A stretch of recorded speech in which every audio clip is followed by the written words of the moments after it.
وہ یار رات کو توبہ کر کے سونا چاہیے ہمیں. کچھ غلطیاں ہم کرنا نہیں چاہتے پر ہم سے ہو جاتی ہیں. کچھ دل ہم توڑنا نہیں چاہتے پر وہ ٹوٹ جاتے ہیں. ہماری مجبوری ہوتی ہے ٹوٹ جاتے ہیں. رات کو اس کی بارگاہ میں ہاتھ باندھ کے کشکول طلب دراز کر کے خوب استغفار پڑھنا چاہیے کہ مالک بندے ہیں نا کیا کریں. نفس کا ساتھ ہے, دنیا کا ساتھ ہے, خواہشات نفسانیہ. مالک معاف کر دے.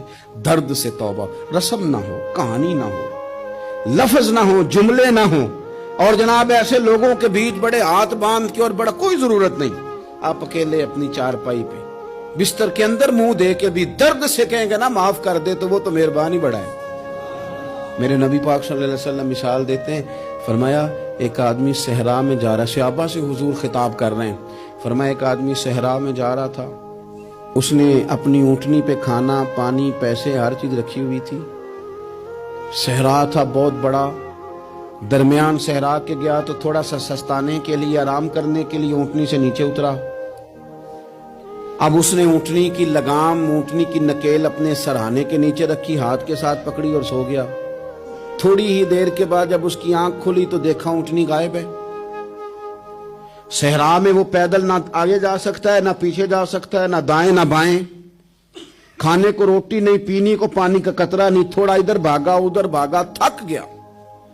کریم محبوب فرماتے ہیں وہ پوری طرح نڈھال ہو گیا اور مایوس ہو گیا. معاذ اللہ, مایوس ہو کے دوبارہ اسی جگہ آ کے لیٹ گیا جہاں پہلے لیٹا تھا. انتظار کرنے لگا کہ اب موت ہی آئے گی, آخری وقت ہے. اب نہ میں پیدل یہ صحرا کراس کر سکتا ہوں, نہ پیچھے جا سکتا ہوں, نہ کھانا ہے نہ پانی ہے, سوائے موت کے کوئی سہارا نہیں.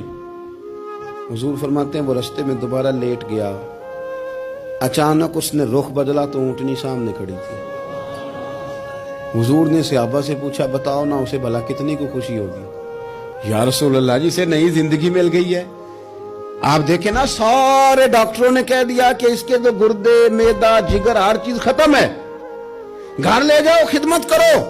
ہر طرف پریشانی ہے. وہ بندہ بھی سمجھ گیا ہے کہ آخری وقت آ گیا, کل جاؤں پرسوں جاؤں. تیاری ہو گئی, سب لوگ آ گئے, باہر والے بھی آ گئے. یہ ماحول ایک عجیب رنگ اختیار کر گیا. اچانک ایک ڈاکٹر نے آ کے کہا نہیں غلطی لگ گئی تھی. مجھے بتائیے انداز کیا ہوتا ہے؟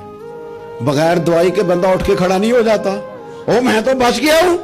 نبی پاک صلی اللہ علیہ وسلم فرمانے لگے اس کی اونٹنی مل گئی.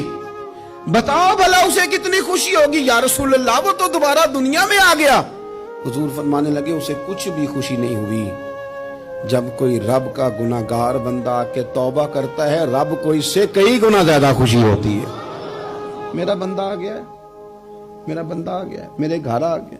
اس نے آنسو بہائے ہیں. اس نے کہا اللہ میں تیرا ہی ہوں, تیرا ہی رزق کھاتا ہوں, تیری ہی زمین پہ رہتا ہوں, تیرے نام سے میری سانسیں چلتی ہیں. وہ آ گیا. فرمایا اس اونٹنی والے سے زیادہ رب کو خوشی ہوتی ہے جب گناہگار آ کے توبہ کرتے. گناہگاروں کے آنسو اس کی بارگاہ میں بڑے مقبول ہیں, لیکن ہم رسم ادا کرتے ہیں, توبہ نہیں کرتے. ہم اپنے آپ کے ساتھ دھوکہ کرتے ہیں, جھوٹ بولتے ہیں. ہم بندہ کوئی ناراض ہو جائے تو ہمیں کو نہیں نیند آتی, اس کے گھر چلے جاتے ہیں. ہم اپنے سارے رشتوں کو تعلقات کو مینٹین کر کے رکھنے کے عادی ہیں. ہمیں پتہ ہے کہ وہاں میں نہیں جا سکا تو بیٹا بھیجتا ہوں, فلاں شادی پہ میں نہیں جا سکا تو بھتیجا بھیجتا ہوں, بھائی بھیجتا ہوں. ہر تعلق کا ہم نے خیال رکھا کوئی روٹھ نہ جائے. لیکن کمال ہے نا, یہ نہیں سوچا کہ اگر رب روٹھ گیا تو جب وہ روٹھ جائے نا تو سارے رشتے بھی بندے کے پاس موجود ہوں تو کوئی کرامت نہیں ہوتی. پھر کروڑوں روپیہ جیب میں ہوں تو ڈاکٹروں کی دوائیاں اثر نہیں کرتی. وہ روٹھ جائے تو پھر انسان اس طرح سے پھسلتا ہے کہ بڑے بڑے اس کے پاس دروازے ہوتے ہیں پر کسی جگہ اس کا ہاتھ نہیں لگتا. خدا را خیال کریں, دنیا روٹتی ہے.